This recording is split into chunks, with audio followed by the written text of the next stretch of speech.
Hello, Mark. I'm Phoebe from Freshman Speaking and Listening class. My student number is 36. Today I'm going to read a speech from Megan Washington. Why I Live a Mortal Dread of Public Speaking. I didn't know when I'd agreed to do this whether I was expected to talk or to sing. But when I was told that the topic was language, I felt that I had to speak about something for the moment. I have a problem. It's not the worst thing in the world. I'm fine. I'm not on fire. I know that other people in the world have far worse things to deal with. But for me, language and music are inextricably linked through this one thing. And the thing is that I have a stutter. It might seem curious given that I spent a lot of my life on a stage.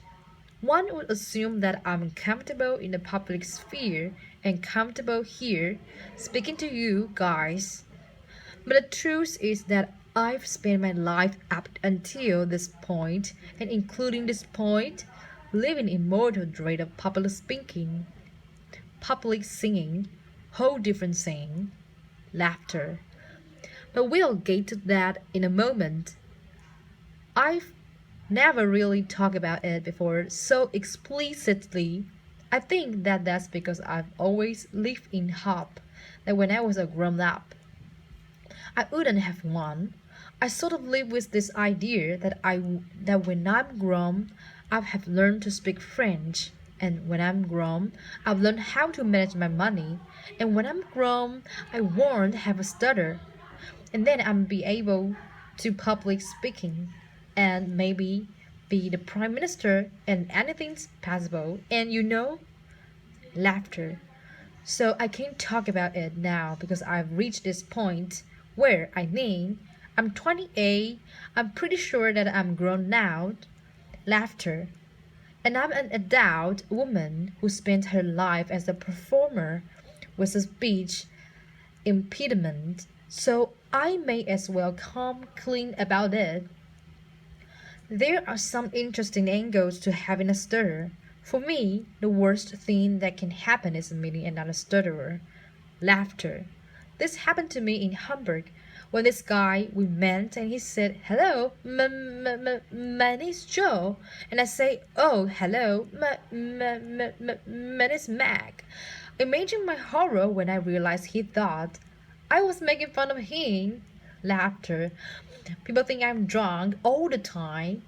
Laughter. People think that I've forgotten their name when I hesitate before saying it, and it is a very weird thing because proper nouns are the worst.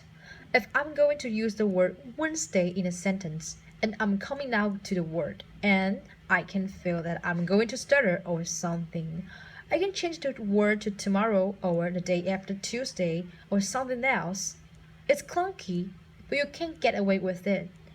Because over time, I've developed this loophole method of using speech where right at the last minute you can change the thing and trick your brain.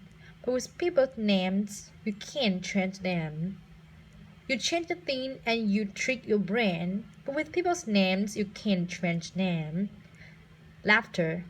When I was singing a lot of jazz, I worked a lot with opinions whose name was Steve. As you can probably gather, C, S, and T's together or independently are my kryptonite,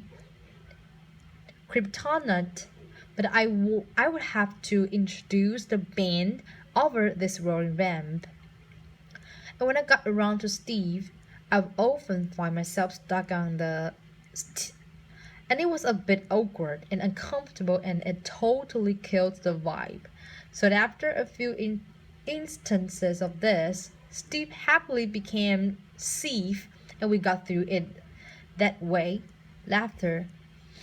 I've had a lot of therapy, and a common form of treatment is to use this technique that's called smooth speech, which is where you almost sing everything that you say. You kind of join everything together in this very sing-song kindergarten teacher way, and it makes you sound very serene, like you've had lots of Valium and everything is calm. Laughter. That's not actually me, and I do use that. I do.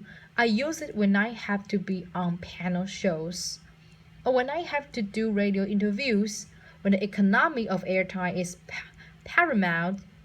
Laughter.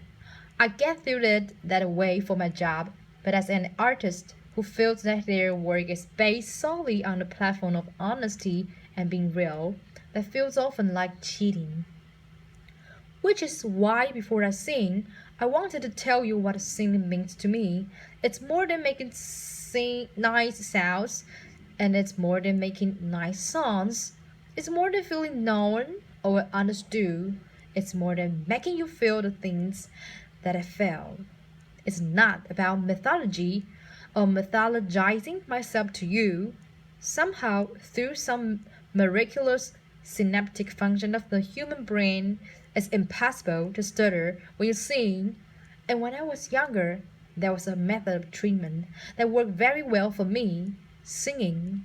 So I did it a lot, and that's why I'm here today.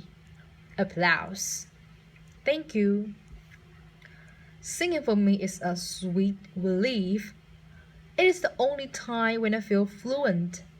It is the only time when what comes out of my mouth is comprehensively exactly what I intended. Laughter. So I know that this is a TED talk, but now I'm going to a TED sing. This is a song that I wrote last year. Thank you very much. Thank you. Applause. Piano. I would be a beauty, but my nose is slightly too big for my face, and I would be a dreamer, but my dream is slightly too big for this space. And I would be an angel, but my halo it pales in the glow of your grace. And I would be the joker, but that card looks silly when you play. Your ace, I'd like to know, are there stars in hell? And I'd like to know if you can tell. They will make me lose everything I know that I cannot choose to or not let go.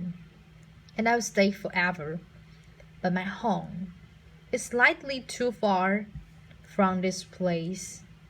And I swear I tried to slow it down when I'm working at your pace, but all I could think, idling through the cities, do I look pretty in the rain? And I don't know how someone quite so lovely makes me feel ugly. So much shame. And I would like to know, are there stars in hell?